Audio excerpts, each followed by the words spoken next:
Cast is now starting. All attendees are in listen-only mode. Hello, everybody. How are you doing today? This is Steve Gomez, and we're going to do the trade of the week. We're going to get right into it. Normally, we have Scott Olson, our marketing director. He's unavailable at the moment, but I do have my trusty sidekick, Andy. Hello, Andy. Hello, Steve. Hello, everybody. Thank you, John. Thank you, friend, for letting us know that you can see and hear us. All right. Well, without Scott, I'm going to try and wing the old poll because we like to do the polling to find out who our audience is. So here comes the first poll. And the first question is pretty binary. It's simple. Are you a current Trade Ideas subscriber? And you should be seeing that poll. All right. And the numbers are coming in. We got 50% voted. I'd like to get to 70 before we... Yeah, thanks, Lyle. Just go ahead and click yes on the poll, and we'll get you sampled into our data stream here. We almost got a quorum. All right, so looks good. About 68, 70. There we go. We just hit 70% threshold. And I will, let's see, how do I do that? Close the poll, and then I can share the poll. And it's saying about 82% have a current subscription. That's good. Glad to hear that. Welcome. 18% or so do not. All right, let's hide that, and let's do a secondary. And this is only for the 80% who answered in the affirmative on the first poll. So if you are a current TI Trade Ideas subscriber, have you added AI access? In other words, are you a premium subscriber to Trade Ideas? Let me go ahead and launch that. You guys have access to fill in the blanks in a binary fashion. Please, only the people, obviously, that are current subscribers. That way we know kind of the mix of what's going on and getting to 60%. A couple more, and we'll get a good sample here. All right. Looks like about pretty much the same, about 75 or 77 to 25. We'll go ahead and close it right there. That's a nice round number. I like that. 75% have premium access. All right, so we're going to talk a little bit about Holly today. 25% don't, and that's cool. Not everybody, needs all of the bells and whistles that we offer. Some people really have their own way of using the product, and the standard version works just fine for them. All right, so sorry for those of you who are watching the recording. I basically had to make sure the recording was working. This webinar is being recorded and will be uploaded in a few hours to our YouTube channel. Thanks for participating in that poll. Let me go ahead and hide that. I'll share that real quick so you can see. Yeah, we had 75% that have premium. So let's just get right into the presentation here. It's just myself and Andy today. So the disclaimer, you guys have been around. These first few slides are redundant, but we got to go through them. We are not registered investment advisors. So the takeaway here is please do not construe anything you see or hear in this presentation as investment advice. If you need investment advice, you got to go seek the proper channels, the guys who are regulated and charge you a percentage point while they go golfing. Next screen, constant reminder of the onboarding. And here I'm speaking to the non-Trade Ideas users, so the 20% of you. It's a very intense program. It's 14 years in the making. And okay, sorry, David, the polls are closed. 14 years in the making. It's a very intense product. I'm even learning things sometimes that I didn't even realize we had. But nonetheless, we want to remind you guys that we have a great onboarding and concierge program here. You're never alone using this product.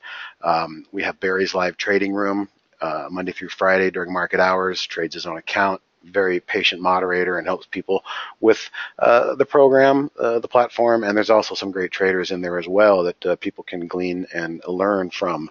If you're a newbie trader, I highly recommend this room because it's quality and it's free, and free is always a good price, as we know.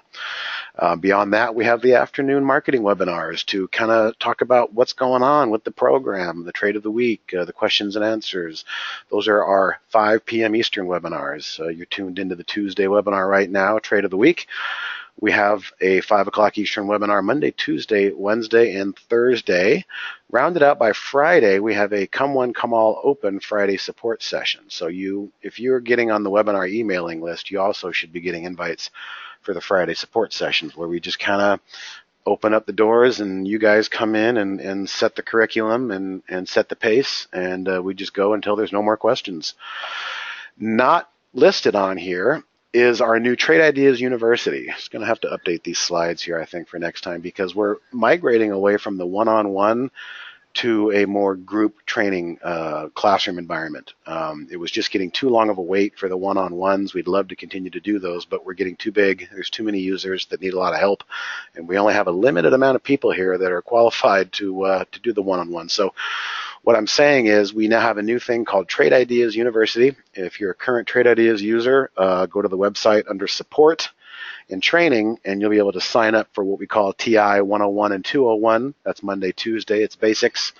TI 301 is on Wednesday, and 401 is Thursday. That's more advanced. And those webinars all take place at 12 Eastern during the day. So we have a lot of content, a lot of programming, a lot of live give and take back and forth where we open up for you all to make sure that you're getting the most out of your subscription and learning the things that you would like to learn and getting the answers that you desire. All this leads to subscriber growth. Again, this is outdated. We're not even into 2018 here. We need to update that slide for sure. Brokerage Plus, this is just a reminder that for those advanced users, I'm not talking to the new users, but advanced users, if you have a premium subscription, if you have a Interactive Brokers account, you can connect Trade Ideas to your Interactive Brokers account. And if you're one who wants to start exploring auto trading, well, we're starting to get more and more involved in that. This is Brokerage Plus is our tool that we use for that. We recently brought on board Michael Noss, also known as Bon Para, and he's probably one of the best Trade Ideas users out there.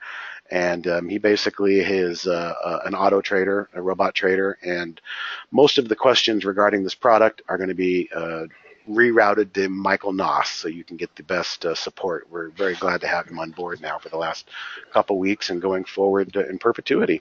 Brokerage Plus. All right, let's get started. The theme for our webinar is always, no man is better than a machine, and no machine is better than a man with a machine, by Paul Tudor Jones. And that's what we are here at Trade Ideas. We are man and machine working together. We are the human beings as the traders, and Trade Ideas is our machine.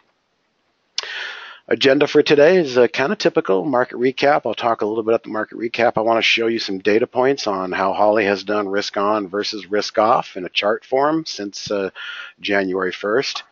We'll go over Holly's recap today. Very interesting day yesterday. If you caught yesterday's webinar, I hope you did. But another interesting day today with some different points.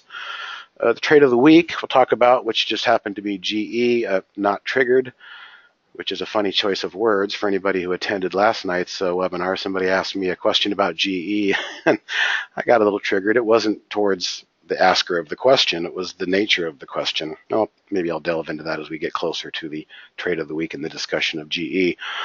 I think it's a good time for us to walk through the sectors, and I want to show you some of the swing stops on these charts. I want to show you what Andy and I were talking about earlier today.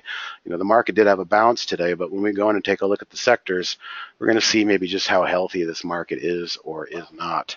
And then time permitting, maybe 3 or 4 chart requests. We always kind of like to end the webinar on some chart requests. So hold on to those. Hold on to your questions if you can. Andy will do his best to answer questions. I try to just stay focused on the content here, and if things start popping up on there, I'll just let Andy go ahead and take care of them until we get to the end. So as it was stated on the agenda, the first order of business is discussing the market recap. And the market recap is very similar to what I talked about last night. You know, we were very conditioned back here in last year in the fall coming into January of a market that was buy the dip and then buy it again and buy it early and buy it often. And by doing so, we had a beautiful stacking of the moving averages, as I like to call it. You know, the stacking, they're all fanned out. We've got the 10 supporting the price level. We got the 10 above the 20 and the 20 above the 50. Well, then we released our ebook right about here, which we're patting ourselves on the back, major humble brag. The ebook is, you know, how to change your methods in a non-buy the dip market. I think I've got a slide on that going into the close, but we do have an ebook out that is basically designed for trying to give people some heads up on what to do when the market changes. And coincidentally enough, or non-coincidentally, the market actually changed right after the release. And we got this wild spat of volatility. Well, coming out the other end of the washing machine here, we now have the opposite of what we had over here. We have declining price. We have the moving averages stacked down. We have the 10 period suppressing the price rather than supporting the price. This is a very big key indicator to me.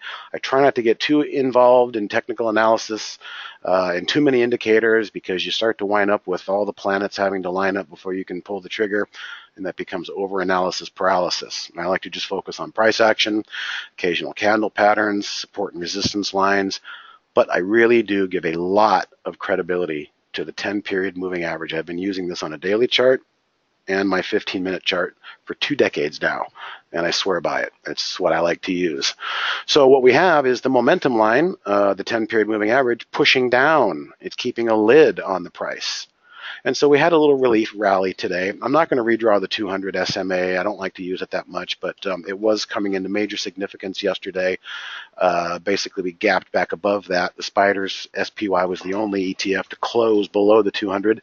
The other ones bounced back up into the range and never really touched it or closed below it. But what we have now is a couple of interesting items. This red line here is it's on some of the newer versions of Trade Ideas.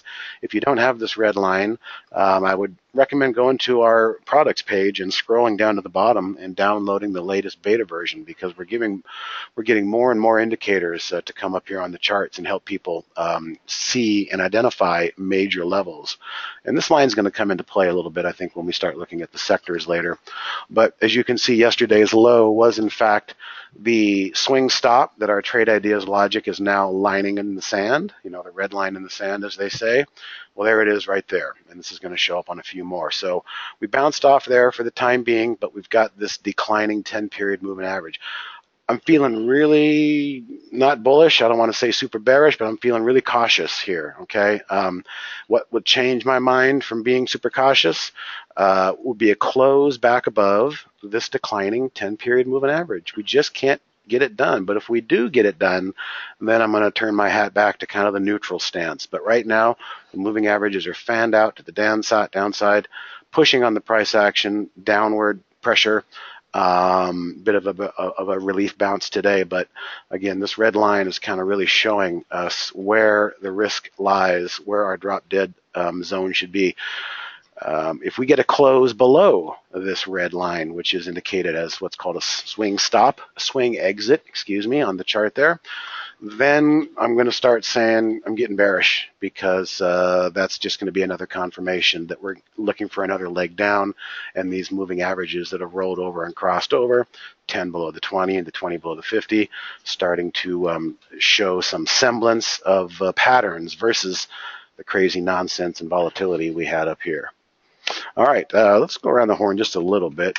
Q's had a rough morning this morning. Again, the FANG stocks, Facebook, Amazon, Twitter, Google, they're having a rough time, and they're heavily weighted in the NASDAQ. So when they have a bad day, the Q's and the NASDAQ also have a bad day. They started off inching towards yesterday's lows, but then we had a nice bounce kind of in the afternoon rally. So, back and forth, stocks breathe. Indexes breathe, but same thing going on here. The fast line moving average, the momentum line, is pointing downward, and it held the price at that point. And we'll see if we get another test. So same thing applies here. If the Qs can close back above this steeply declining 10-period moving average, then maybe we'll have a bit more to cheer about for the bulls. Russell 2000. Take note that this swing exit is identifying yesterday's low as a critical level. It's also very critical over here in the past. So there's a lot going on at this level. It was the low of this level right here and just below there. So this is what we identify as a pivot point. It was providing support at one point, possibly resistance in the past. But that's the new feature. If you haven't seen it yet, the swing stop, it's really helping orient newer traders' eyes as to where the downside risk should not be taken lightly. And look at this. Well, trying really hard here. This the Dow is trying really hard to prove my theory of the declining 10-period moving average. Here's day 1, wicked above, closed below. Day 2, wicked above, closed below.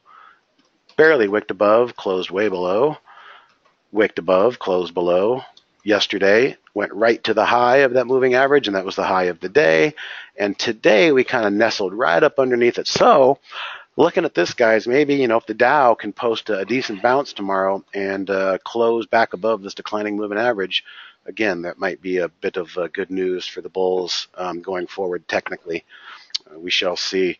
Quick look at the VIX, and the VIX was definitely pulling back today, so not much really to talk about there. So that's kind of what we're seeing in the market. I'm not bearish, but I'm very cautious. And back to the bottom line, if we close below this swing stop here, yesterday's low, I'm going to get bearish. If we pop back above this declining 10-period moving average and close above that, well, that's a good sign for the bulls, and maybe there's some more upside to come. We'll see.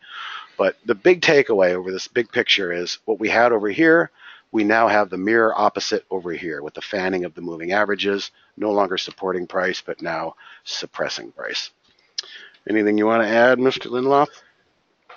No, I agree. Let me, with everything you said, but while we have the spiders, the only thing, just keep them up right there, and I do agree with you. The 200-day moving average, we're now back above that. Steve doesn't have one in there currently. Well, I can put one in there really quick. Okay, he's going to put one in there really quick.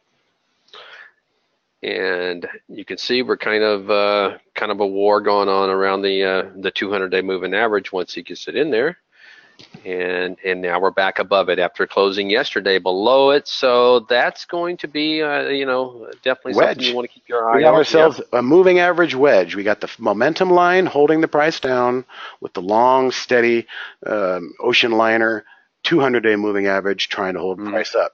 We may have an inflection point here coming pretty soon. Yeah, interesting. Yeah. Yep. Absolutely. And as a matter of fact, we I pointed out last Thursday. You could see the wedge that we developed into the spiders going into yesterday, and the price. We broke down to the downside of it. They faked us out and popped back up into the wedge. Yep. Exactly. Yeah. Exactly. That's what we've done. But anyway, guys, you've heard statements about Steve. Could you keep it open? Oh yeah. Sorry, I didn't know you were done. No, that's all right. So, you guys, there's an old saying, man, that bear markets can wipe out both bears and bulls, and there's a lot of common sense to that, because you can see the waltz in the nice pattern we've had in the up move going up through January pretty much, and now look at this mess we're in right now, and it's not that same coordinated move as we saw going up. Now it's getting a lot of whipsaw, a lot of up moves. Yep, it is. It's a mosh pit, and this was a lot of elbows being thrown, and a lot of. So what can we do to try and withstand that? Well, we can downsize our share size for one thing. Back here, if you were comfortable trading 1,000 shares in and out of stuff, well, maybe in this environment you might want to do 400 or 500 shares instead. You can still get some decent moves. Yep, absolutely. Cut your size down. All right. Before we go into Holly today, I want to just, I took a moment to go into our back end and our proprietary database, and I logged 2 visuals of Holly. Here's the first one. And we're going to talk about risk on and risk off. What's risk off? Risk off is when the trade is closed at the exact same moment Holly trades the triggered close, whether it's a stop or a target or a time stop or a trailing stop or whatever. This performance chart goes back to January 2017. The blue line is the S&P. And, for a long time, we were just talking about, it's just, casino odds outperforming. And we said amongst ourselves and to you guys as well, it's going to get really interesting when the market turns and we can start to see some of the data points, and if we can start to separate the wheat from the chaff in terms of a change in the markets. Well, what this graph represents here is the blue line is the S&P, and this is what we were just talking about, and here's where the mosh pit started, everybody. And the S&P is now negative on the year. Believe it or not, it is negative on the year. And this is risk off, okay? Risk off means the green line is computed by the aggregate total of the sum of each day of the risk off category. And what we were seeing is kind of what we hope to see. The volatility and the downward movement starts to bring in more opportunity for Holly to show how she can separate herself using short selling or sitting on hands or whatnot. Okay, so this is about a year and 3 months worth of risk off data. The blue line S&P, the green line is Holly. But risk on, wow, kind of interesting. This basically means we're computing the end of day prices of all of the Holly trades in the complete aggregate, not when she gets out and risk off, but when the bell rings, where are those prices? And you can see risk on, as the market has gotten very volatile and spooky, risk on has definitely been outperforming risk off. And if you guys were watching AI yesterday or listened to our webinar yesterday, Holly did something very interesting. She had a complete day of nothing but short sells. Let me minimize these. And as we look at the chart for yesterday, intraday, we can see the market opened and never really looked back except for a little bounce at the close. But Holly didn't even have any of that. There was no longs at the close. Holly yesterday was just going short, short, short, about 7 or 8. Steve, I think it'd be great if you actually just showed them, since we Let's can do pull that. up. Here's the history. And let's see yesterday. Ta-da! Thank you, Andy. 1, 2, 3, 4, 5, 6, 7 shorts, all in the money on risk on. By the end of the day. So what we had was an unusual day where the directional bias was solid to the downside. And what does that mean for you guys? It means, hey, if I'm thinking about going long, you better be quick and careful and have a darn good reason to go long, because our statistically probable unemotional trading tool that we call Holly that sits next to us was giving us something completely different. And then beyond that, one of the first times in history, we'd seen a really nice risk on day where letting shorts work. We haven't seen much of that lately, letting shorts work all the way to the close. Usually they're getting bounced out. So yesterday was a very interesting day for Holly.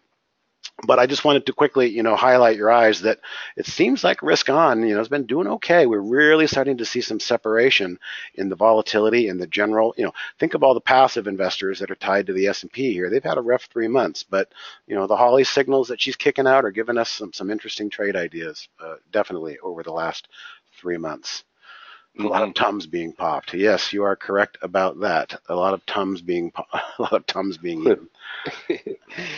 Okay, so that's enough of that. I'm going to turn it over to the Holly section today. Now, I always say, when we're coming into the day, I like to see what's on the block here. I noticed this morning, okay, we had a few longs and about 3 shorts. Interesting.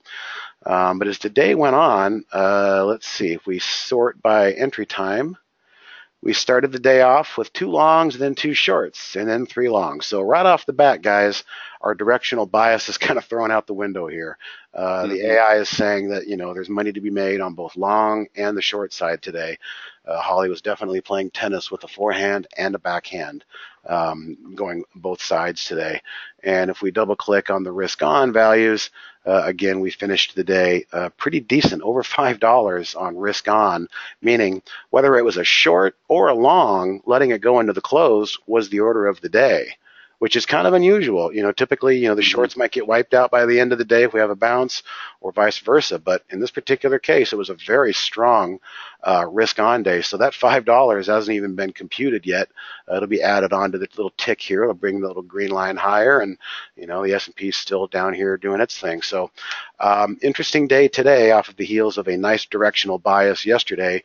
We got kind of a bifurcated directional bias today, but she was on the scent, making some decent entry signals. So that's the bigger picture. I'll go ahead and turn it over to Andy because I think he's got some individual ideas he wants to talk about. Yeah, and if you don't mind, Steve, I'm going to go ahead and just steal the presentation just for a little bit. So it just makes it easier than me trying to tell you where to find something. So I'm just going to show my screen real quick. And what I've done right here is I actually sorted by risk off, because as impressive as the risk on was, and it was impressive, risk off was, to me, just as impressive, if not more impressive. And the reason I say that is because we have about a dozen trades here where we were over 25%, 25 cents on risk off. And not only that, I mean, that's a good. I mean, let's face it. Risk off is impressive, but I'm not. I know how it is to jump in a trade and just hold on to your chair and just sit there and watch it, vacillate all day and try to hold it to the end of the day. It's very tough. So when I see risk off perform this well in what was basically a kind of really choppy market until the close when that rumor about Amazon came out, so. But I'm going to go through a couple of these trades here, guys, and just show you these entries, and just about every one of them were what we call no pain entries. And that means Holly takes a position and basically it goes in your favor right off the bat and there's no pain involved. In other words, it does not go against you. And I'm not going to sit here and break down each one of these, but I just going to real quickly show you. This was the fade in WD, kind of almost picking the top there, but she did it very well. That was the top for the moment. And she got out down here. Hardus, I want you to look at this one. Boom, broke this level. There's your AI, right? Your entry at 36.75 and pretty much straight down. No pain. CBI, this one had a little bit, had about, let's see, a dime, maybe a dime against you, 10 cents against you in that one. Look at this one, beautiful, boom.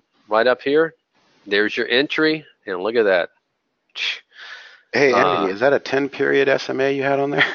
Yeah, I know. Oh, look at there. Just Intraday. kind of rode it all the way up. I mean, Newton's law: an object that stays in motion remains in motion until it crosses the 10-period SMA. I'm amending Newton's law. There, yes. As a matter of fact, I had that one time in as part of the presentation. CLDX. Here's another one. There's your entry.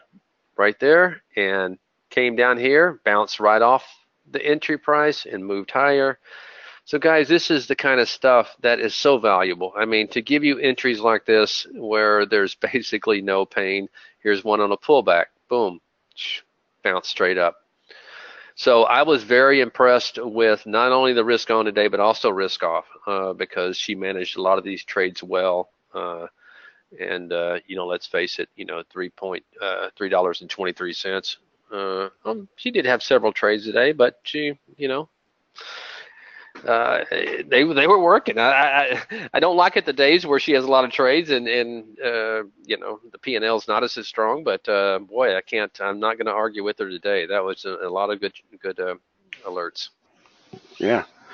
All right, Steve. I was kind of racking my brain here on a question David answered. VWAP divergence. Who created that? Does that scan sound familiar?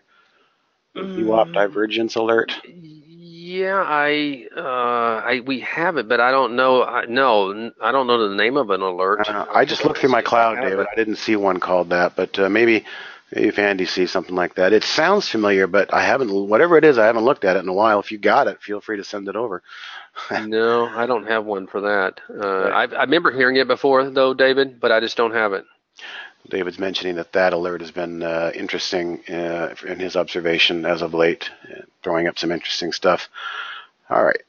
So, where to next? Okay, trade of the week. All right. This market that we are talking about, every weekend, guys, we got to go in and try and curate something that's, not too dastardly, not too slow moving, but, kind of gives us some wiggle room or gives us some ability to try and transverse the landscape that we have right now. And where I'm going with this is GE. That's our trade of the week. And some people might go, "My God, Steve, look at that downtrend. What are you thinking there?"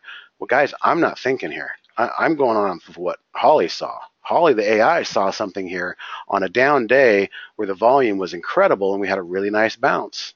And so, as we often do, sometimes we heart these charts and we keep an eye on some of these Holly calls and say, "Hey, was there something bubbling under the surface that we missed that we might need to keep an eye on?" And so, the reason I talked about earlier, the volatile market and us, trying to curate something that's, for instance, one of the short listers was FND, and FND did exactly what Andy and I feared talking over the weekend. We're afraid that this down market will break out and then just give us the middle finger wick and just pull right back in, and that's not exactly what we wanted. It looked like it really wanted to break out and run the stops.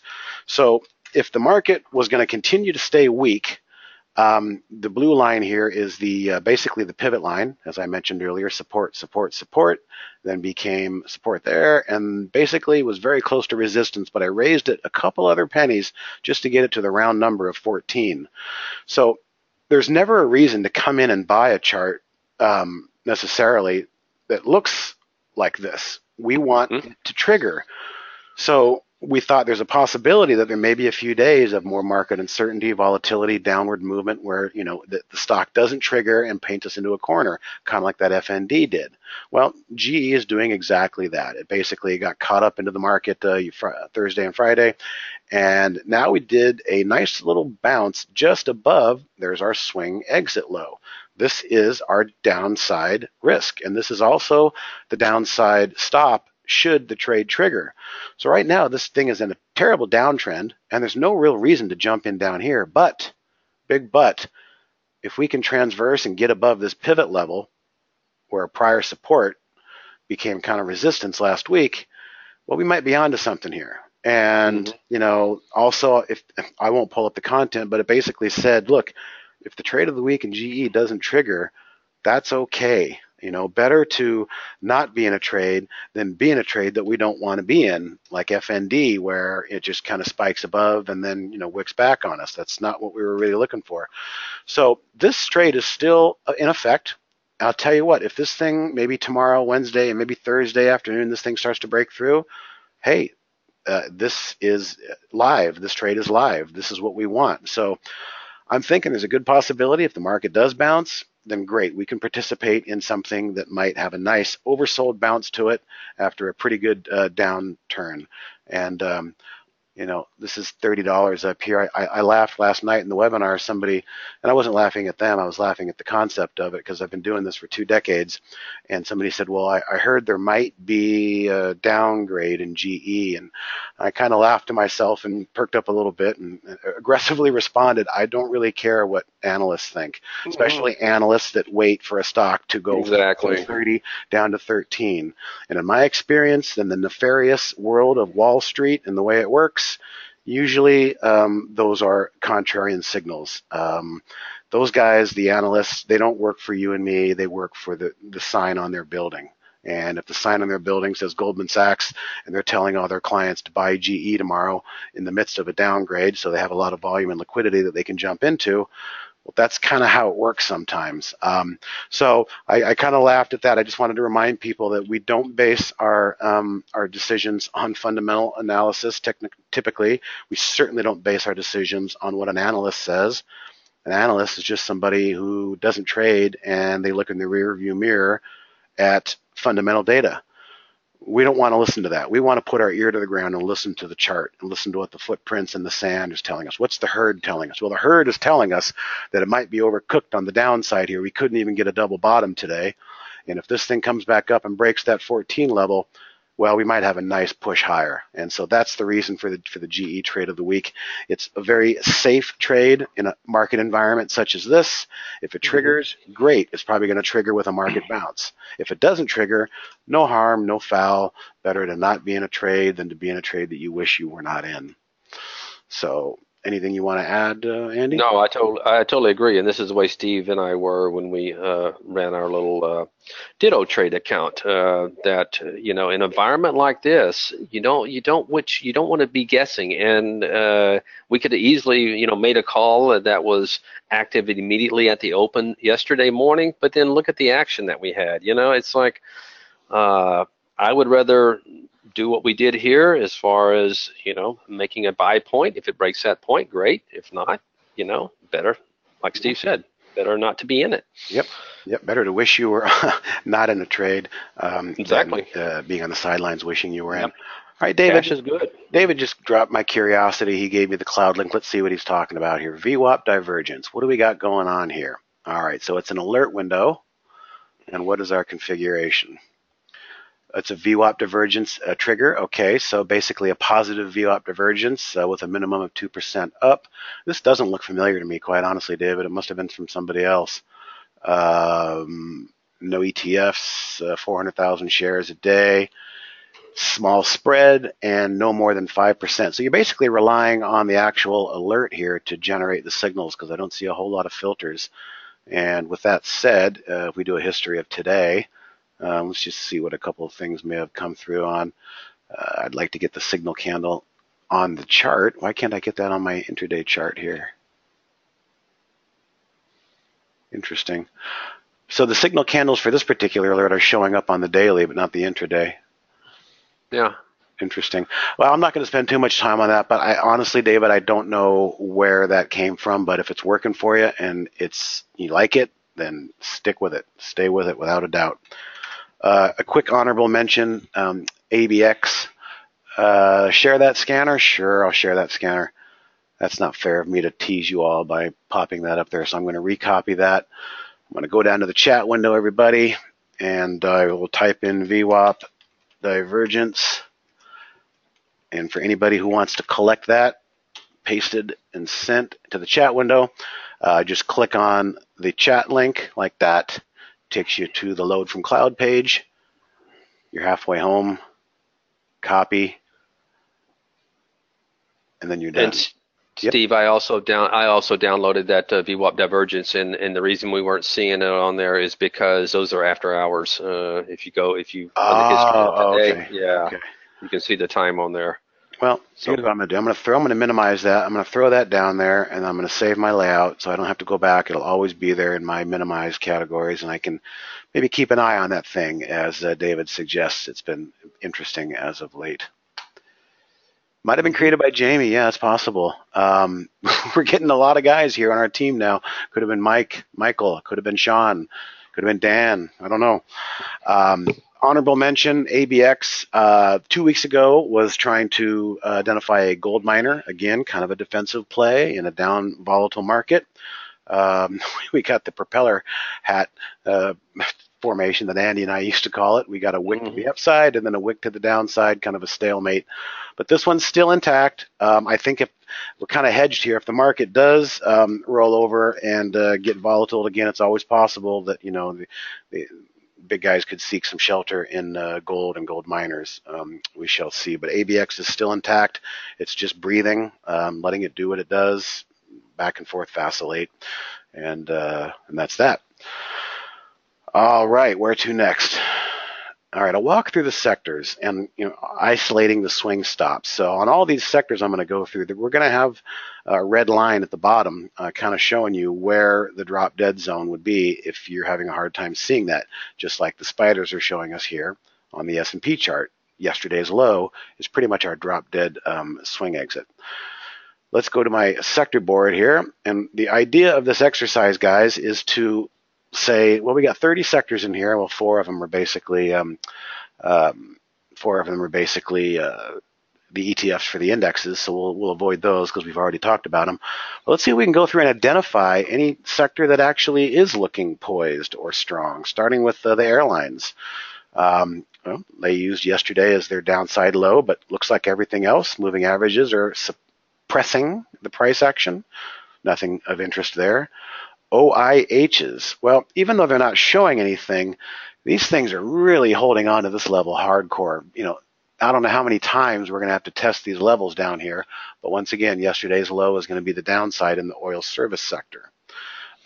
Energy, nothing going on there except sideways. If somebody maybe could come along here and say, you know what, maybe I'll put a price alert right there.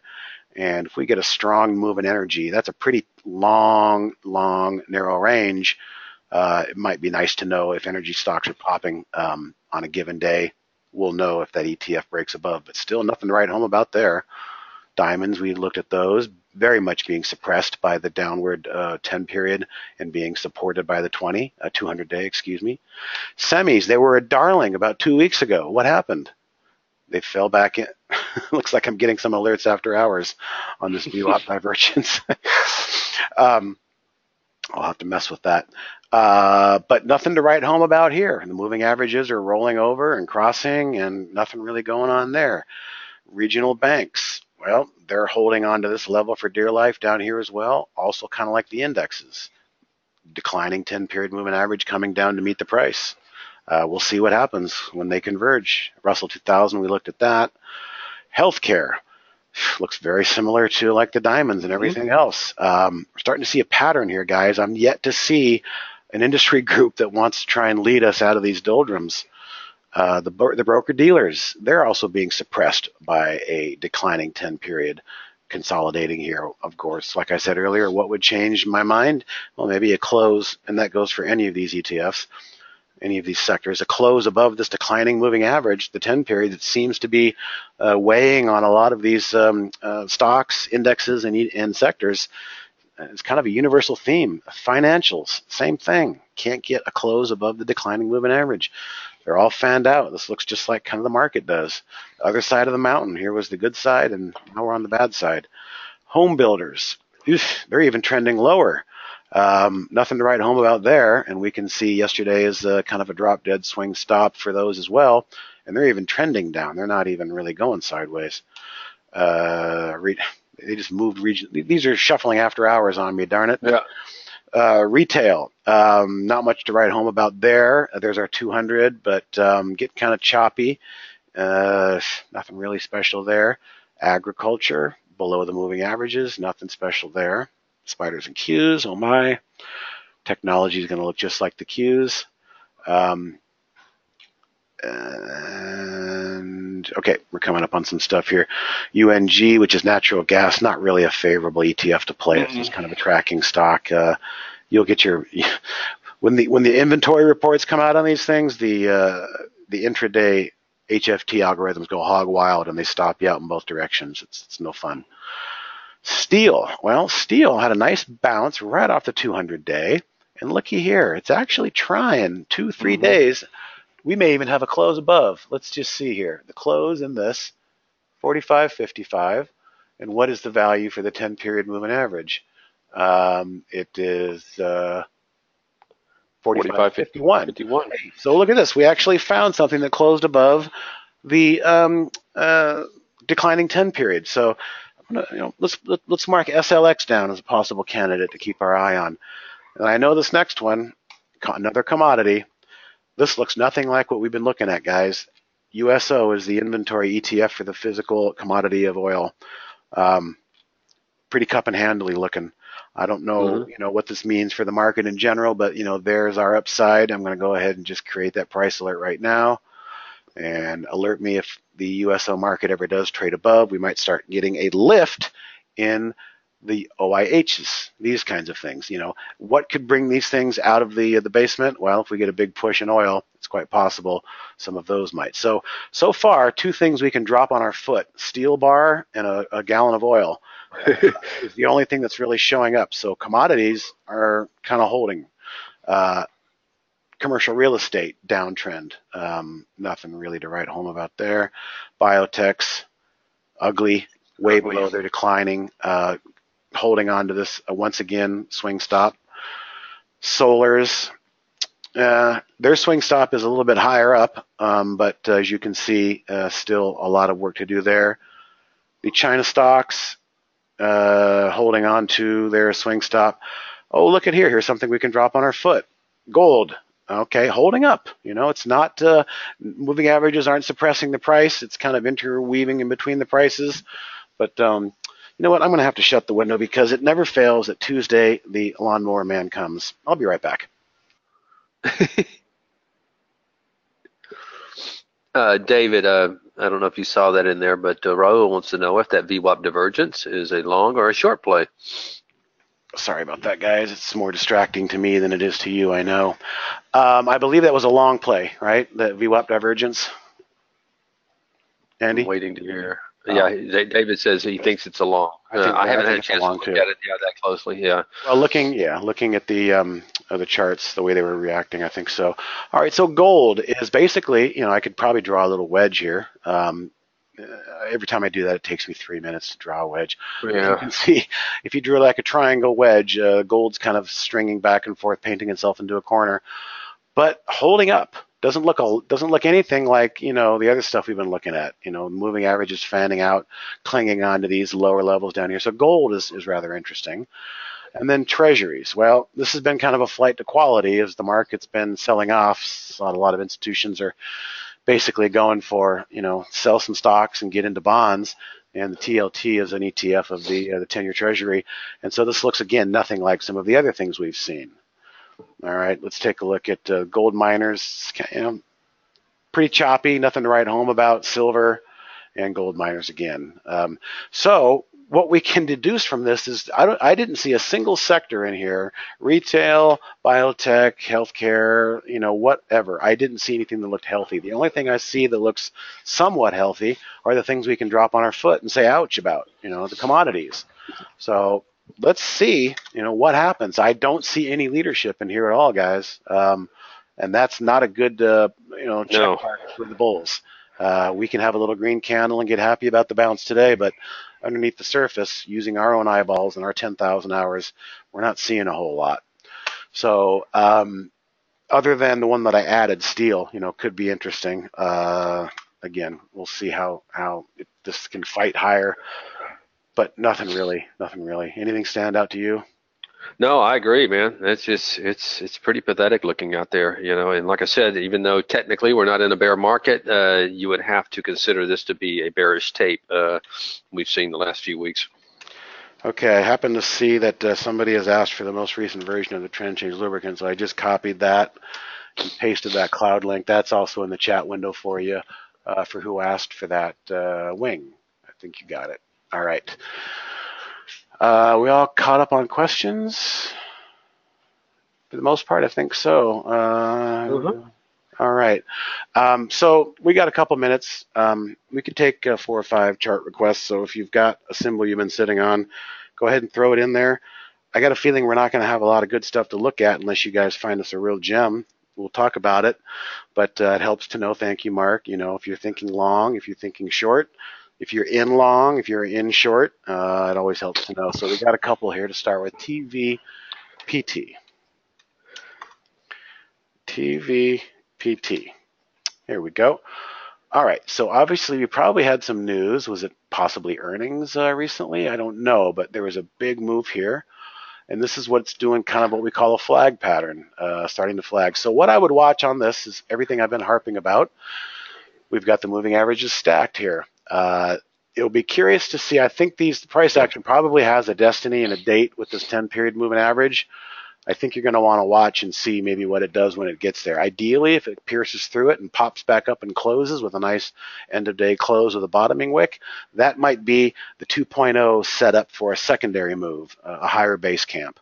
But for right now, it's just slowly working off this giant move that it had. And of course, a tight range that it came out of probably helped drive that higher. I don't see a high short float. I'm not familiar with the news on that, but nice chart.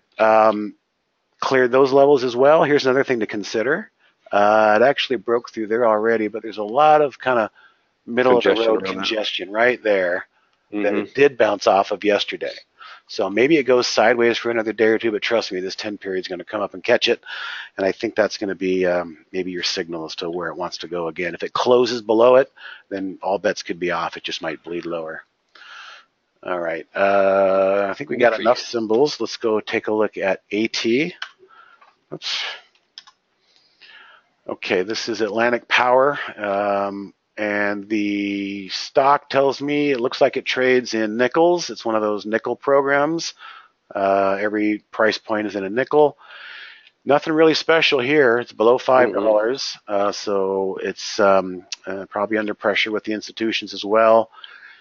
I'm not seeing a whole lot here that I would like. Obviously, if it does want to try and make a break above that level with some volume, you might want to trust it. But it's had kind of a fall from grace, and nothing really special. Nothing really special that gets me excited.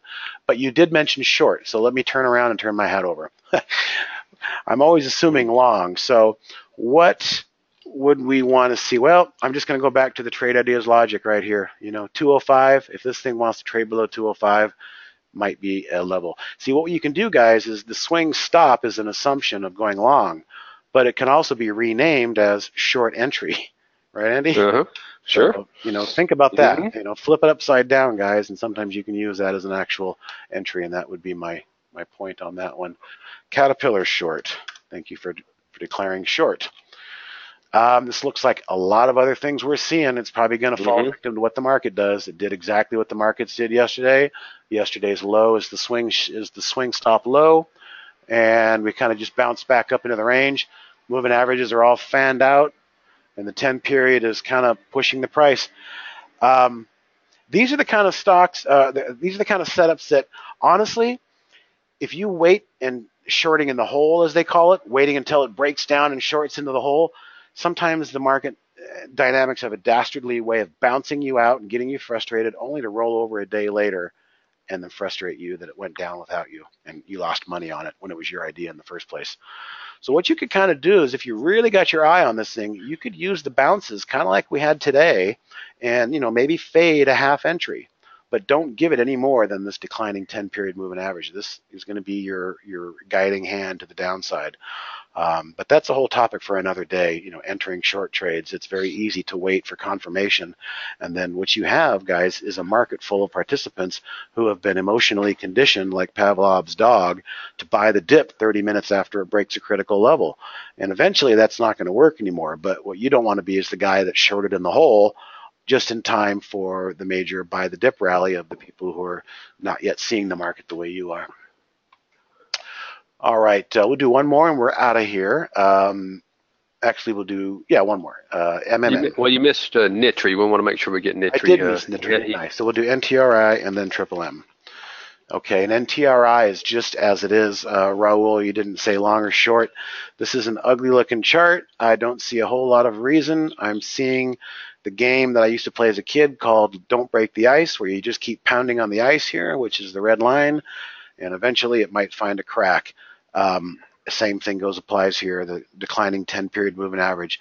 Now, we had a little test today on the open right here. We broke below that line, and then it was like I said, the dip buyers popped back in, and if you shorted right here, you were shorting in the hole, and this is exactly what I was just talking about. So what you're going to want to keep an eye on, I think, is tomorrow we're going to have a convergence of price and declining moving average.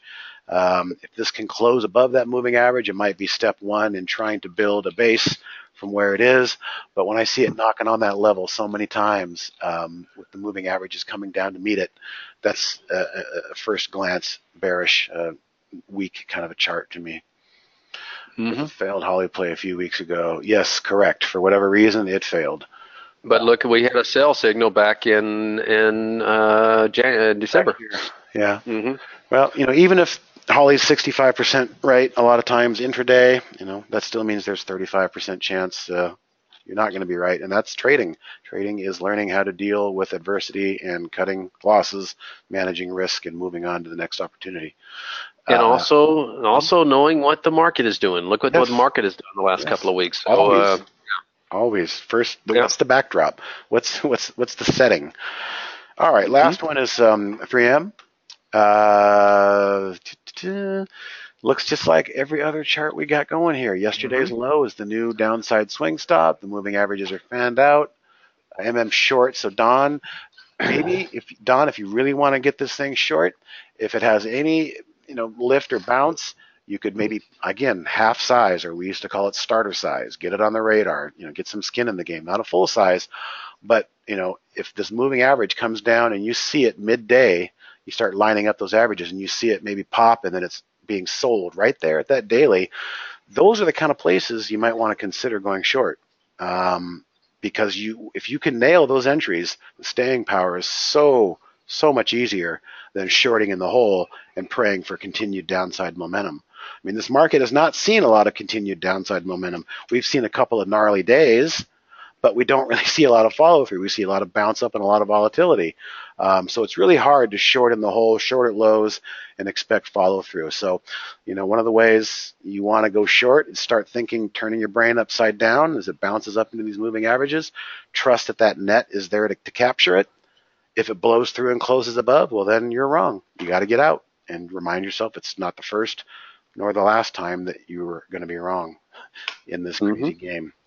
All right, so that's the content we have for you today. Let's go ahead and do the normal finishing off that Scott normally does here. I'm not trying to share that with anybody. I'm trying to present that.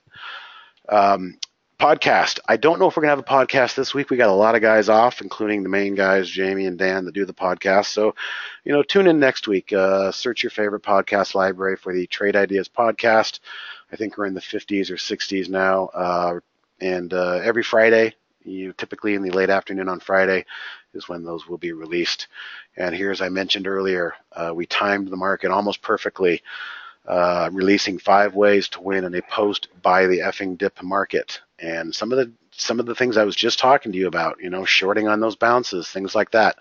That's what this book is going to talk about. Okay. Real quickly, Raul, the trend change lubricant is looking for stocks that have a high short float. It would be a swing trade, correct? But it's up to you to identify the pivot point and the resistance points. Set your price alerts, and we're looking for short squeezes. But if the market's drilling down to lows, that's just not going to work. We're going to want to try and trap the shorts with a big market bounce. That's when I would pay more attention to that type of alert. And the idea is to catch the large short floats and hope they panic and cover and buy to get out. So 5 ways to win in the market. We all contributed to this book. And again, some of the trading strategies I was just talking about, are covered in this book. And whoops, I actually clicked into the book. I didn't want to do that. I wanted to go there. We have 2 versions, standard and premium. As you know, we've reduced the cost down to a daily amount, even though it's a monthly subscription or a yearly subscription. Your choice. You can always come in and use a promo code such as Spring Savings. Takes 15% off your first month or year. But check this out. Here's what some people do. They'll come in and they'll use the promo code. They'll go standard on the first month. And if they decide they want to go to premium, well, we'll still honor that promo code within the first 30 days. And the same would go for a monthly. If you wanted to come in and try it for a month and then use a promo code and prepay for the year, we will honor that promo code within the first 30 days. Any questions? The best place to send them to is this one, info@trade-ideas.com. It'll be routed to the right department, whether it's accounting or technical support or billing or trade strategy help and assistance. Info@trade-ideas.com is the best place to get the triage till you get the right department. Good question to end on here. Raul says, when are we going to have another test drive? Well, believe it or not, it's this month, and it's going to be April 16th. So 2 Mondays from yesterday, we have what we call the test drive, where for $8.88, we'll turn on everything for you, whether you're a current standard user and you want to upgrade to premium for $8.88, or you're off the street and you haven't tried anything and you want to try the whole suite for $8.88. You got 5 days, the 16th through the 21st, I believe, and then you're going to want to come to that Trade Ideas University that we talked about, Monday, Tuesday, Wednesday, Thursday, to get continuing education to kind of help you guys see the forest through the trees on our award-winning awesome software. All right, well, that's all we have for you today. Thank you, Andy. Thank you, guys. Thanks, everybody. All right. See you Thursday. Okay, see you next time. Bye-bye. Bye-bye.